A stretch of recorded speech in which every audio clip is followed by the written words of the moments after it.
نحمدہ ونصلی علی رسولہ الکریم۔ نظر کا لگ جانا ایک حقیقت ہے اور احادیث مبارکہ میں اس بات کی صراحت بھی آئی ہے کہ نظر لگ سکتی ہے اور نظر برحق ہے۔ نظر کبھی حسرت کی لگتی ہے اور کبھی حسد کی لگتی ہے۔ ومن شر حاسد اذا حسد، اور میں حسد کرنے والے کے شر سے اور اس کی حسد سے اللہ کی پناہ مانگتا ہوں کہ اللہ مجھے حسد سے اور حسد کی نظر بد سے محفوظ رکھے۔ احادیث مبارکہ میں مختلف قسم کے وظائف اور اوراد بھی بیان کیے گئے ہیں۔ اگر کسی شخص کو حسد کا اثر ہو چکا ہو، حسد کی وجہ سے اسے نظر لگ گئی ہو یا حسرت کی نظر لگ گئی ہو، تو نظر بد کے لیے مختلف قسم کے اوراد اور وظائف احادیث مبارکہ میں بیان کیے گئے ہیں۔ اور سب سے زیادہ پاورفل وظیفہ اور ایک بہترین وظیفہ اور بہت زیادہ مجرب اور بزرگان دین اور علماء امت کا بیان کردہ وظیفہ وہ سورہ قلم کی آیات ہیں۔ وَإِن يَكَادُ الَّذِينَ كَفَرُوا لَيُزْلِقُونَكَ بِأَبْصَارِهِمْ لَمَّا سَمِعُوا الذِّكْرَ وَيَقُولُونَ إِنَّهُ لَمَجْنُونٌ وَمَا هُوَ إِلَّا ذِكْرٌ لِّلْعَالَمِينَ۔ صبح اور شام تین مرتبہ اس آیت کریمہ کو پڑھ کے جس شخص پر نظر لگی ہو اس پر دم کیا جائے تو اللہ تعالیٰ ان آیات کی برکت سے اسے شفا عطا فرماتے ہیں۔ اس کے علاوہ پانی پر دم کر کے اس پانی کو پلایا بھی جائے اور اس پانی سے اس کو نہلا بھی دیا جائے تو اور بھی زیادہ بہتر ہے۔ اور مختلف احادیث میں مختلف وظائف بھی بیان کیے گئے ہیں۔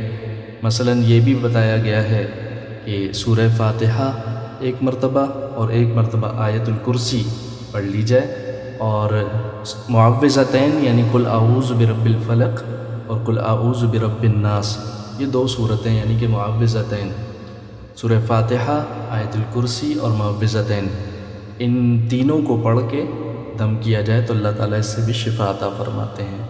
اعوذ بکلمات اللہ التامات من شر ما خلق، اس کو بھی پڑھ کے صبح اور شام تین مرتبہ دم کیا جائے تو بہت مفید ہے اور بہت زیادہ مجرب ہے۔ اور ویسے بھی ایک معمول انسان کو اپنی زندگی میں یہ بھی رکھنا چاہیے کہ مختلف قسم کے اوراد اور وظائف کو اپنی زندگی کا معمول بنا لینا چاہیے، اور حرز جان ایسا ہو کہ زندگی بھر کبھی بھی اس سے وہ وظائف اور اوراد نہ چھوٹیں۔ یہ وظائف تا حیات انسان کی زندگی میں رہنے چاہیے، صبح اور شام کو پڑھ کے اپنے جسم پر دم کرتے رہنا چاہیے۔ اسی طریقے سے ایک اور طریقہ بھی بیان کیا گیا ہے کہ اگر کسی شخص کے بارے میں پتہ چلے کہ اسے نظر لگی ہے، اور جس شخص نے نظر لگائی ہے اس کا اگر معلوم ہو کہ فلاں شخص نے نظر لگائی ہے تو اس کا ایک طریقہ احادیث میں یہ بھی بیان کیا گیا ہے کہ نظر لگانے والا وضو کرے اور اس وضو کے پانی کو ایک برتن میں جمع کیا جائے، اور پھر اس پانی سے جس کو نظر لگی ہے اسے غسل کروایا جائے۔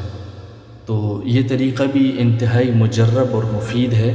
اور ایک واقعہ احادیث کی کتابوں میں لکھا ہے کہ حضرت عامر بن ربیعہ نے حضرت سہل بن حنیف کو دیکھا تو وہ انتہائی خوبصورت تھے حضرت سہل بن حنیف، تو ان کی خوبصورتی کو جب انہوں نے دیکھا تو ان کی نظر لگ گئی۔ جیسے ہی سہل بن حنیف کو عامر بن ربیعہ نے دیکھا تو سہل بن حنیف نظر بد کی وجہ سے زمین پر گر پڑے اور گردن تک اپنی نہ ہلا سکتے تھے، چنانچہ ان کو ان کے عزیز و اقارب نے بارگاہ رسالت میں پیش کیا، اور اللہ کے رسول صلی اللہ علیہ وسلم کے پاس سہل بن حنیف کو جب لایا گیا تو آپ علیہ الصلوۃ والسلام کو کہا گیا کہ یا رسول اللہ، یہ تو اپنا سر بھی نہیں ہلا سکتے، اپنی گردن بھی نہیں ہلا سکتے، انہیں نظر لگ گئی ہے۔ آپ علیہ الصلوۃ والسلام اس کے بارے میں کوئی علاج تجویز فرمائیے۔ آقا نامدار صلی اللہ علیہ وسلم نے فرمایا تمہیں کسی پر شک ہے؟ تو انہوں نے کہا عامر بن ربیعہ نے جب انہیں دیکھا تو اس کے بعد سے زمین پر گر پڑے تھے۔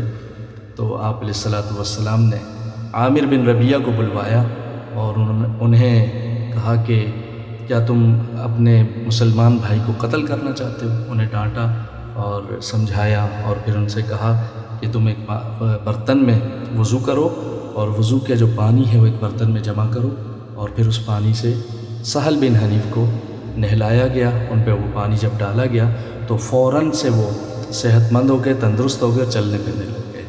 تو یہ ایک طریقہ احادیث کی کتابوں میں آتا ہے، اور اس میں اللہ تعالیٰ اس طریقے میں بھی شفا رکھی اللہ پاک نے، لیکن یہ اس صورت میں ہے کہ جس کے بارے میں یقین ہو کہ فلاں شخص کی نظر لگی ہے تب تو اس کو کر لینا چاہیے۔ لیکن اگر کسی کے بارے میں علم نہیں ہے، کوئی معلوم نہیں ہے نظر لگانے والا، تو اس کے لیے پھر مختلف قسم کے اوراد اور وظائف اور دم درود سے کام لے لینا چاہیے۔